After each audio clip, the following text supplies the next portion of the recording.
mga kumakalat na balita about diyan sa ICC warrant of arrest ay isa na naman pong fake news.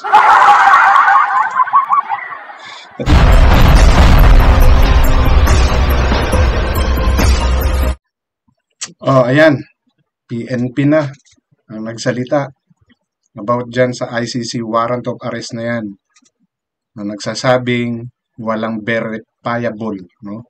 Wala talagang concrete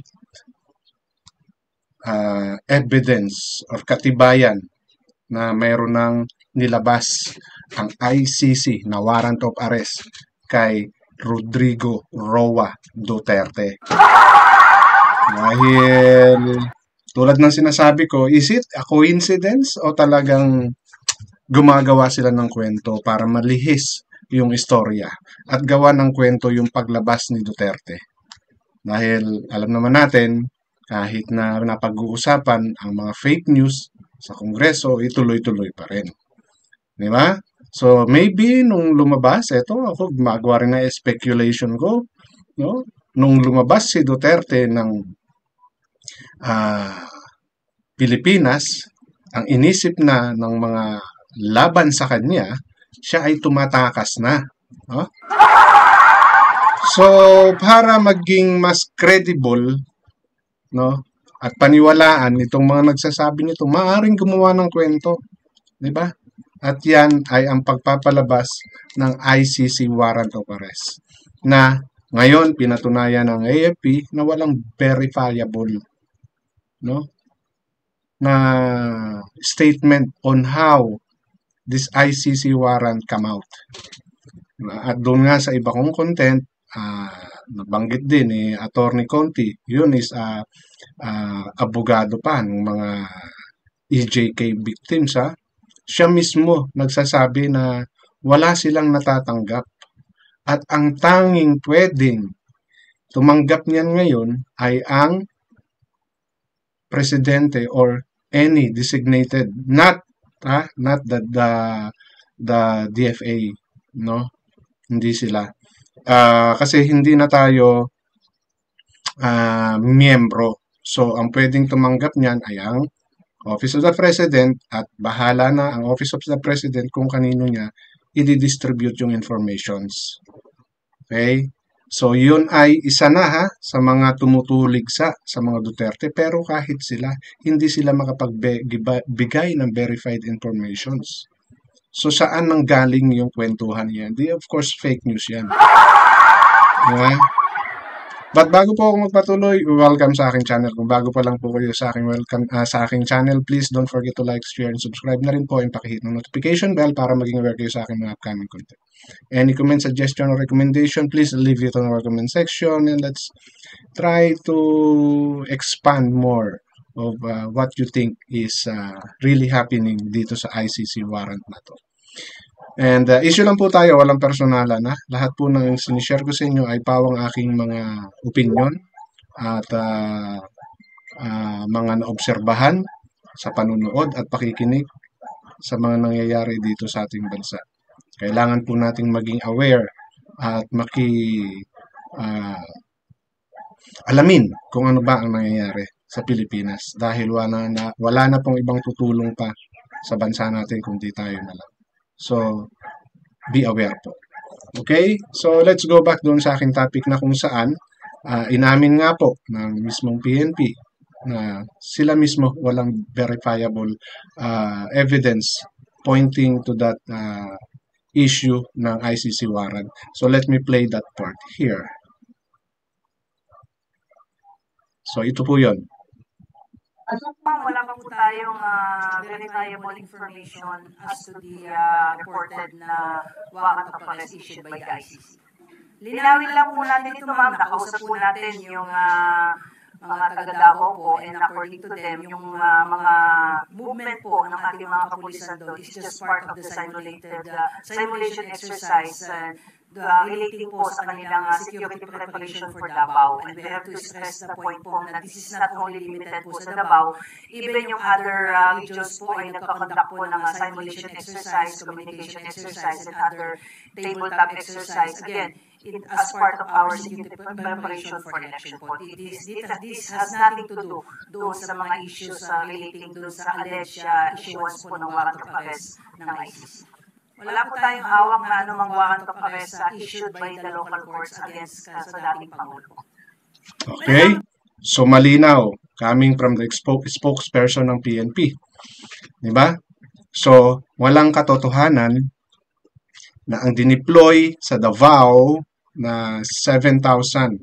Sabi kasi may mga articles na lumalabas na 7,000 police force ang nandoon sa Davao. No? So, pinatunayan na nila na yung mga kumakalat na balita about diyan sa ICC warrant of arrest ay isa na naman pong fake news. Katulad ng sinasabi ko, this may be just part of their provocation nga na kung sakaling may makakarinig nito sa mga supporters or doon sa mga nasa kapaligid ng mga Duterte, mag-isip na, baka nga tutuhanin nila. So, since nakalabas ka na rin lang, no? Digong, huwag ka nang umuwi ng Pilipinas. Kasi baka mahuli ka pa at ikaw ay ikulong talaga. No? So, pwedeng ganon yung iisipin ng iba. Diba? Just to provoke them para maratel sila at isipin talaga na meron ng lumabas. Kaya lang kasi, sa mga nangyayari, simula last year pa, may issue na itong pagpapalabas ng ICC ng kanilang warrant of arrest. Unang-una, walang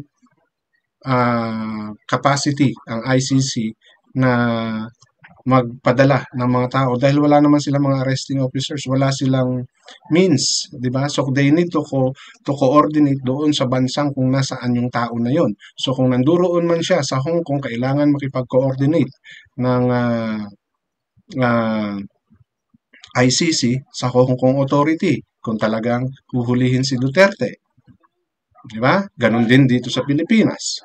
Pero ang Hong Kong, which is part of China, ang pagkakaalam din ng karamihan, ay hindi member ng ICC. Ganun din ang Pilipinas, hindi member ng ICC.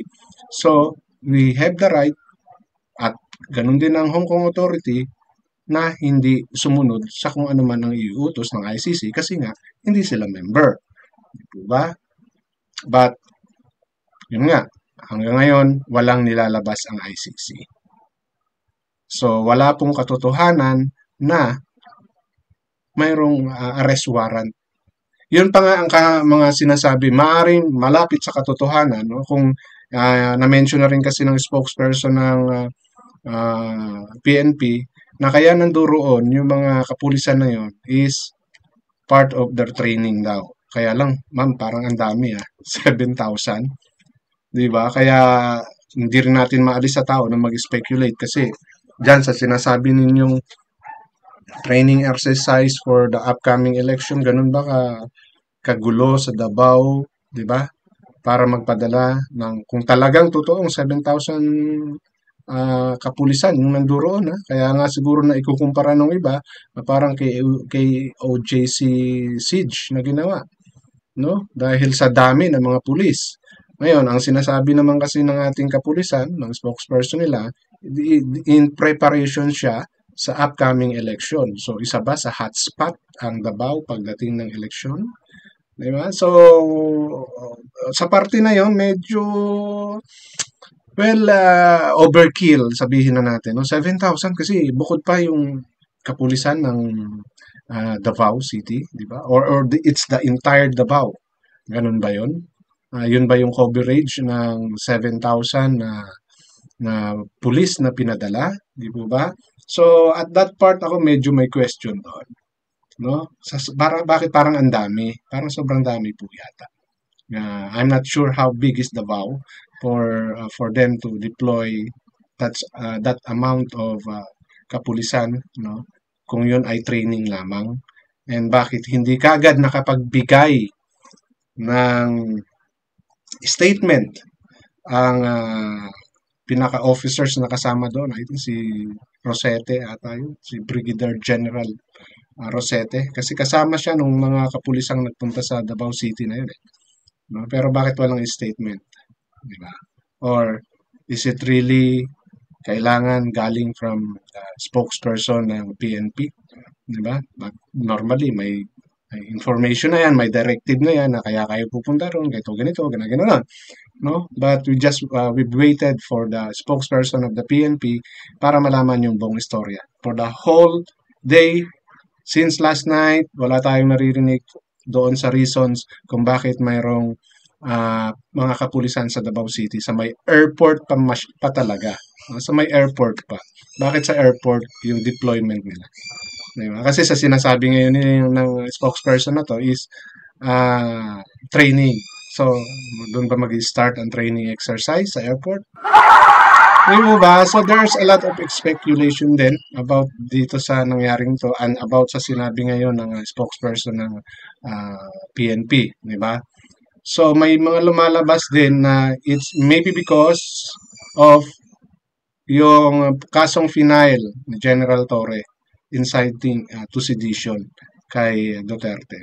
So may mga nagsasabi at nasabi rin ni Harry Roque na the reason of those forces there ng kapulisan sa Davao is in preparation ata para mahuli o hulihin si Duterte, pero the cause or the arrest is about inciting to seditions. Alam naman natin kung ano mga pinagsasabi ni Duterte, di ba? Doon sa mga nakaraan niyang mga interview. Di ba? Kaya, well, tingnan natin kung ano yung mangyayari sa mga susunod. Pero ang malinaw, walang ICC warrant of arrest. No? Kasi nilinaw na ngayon ng PNP mismo. Kaya doon sa mga nagkakalat ng fake news about dyan sa ICC warrant of arrest, sorry, fake news again.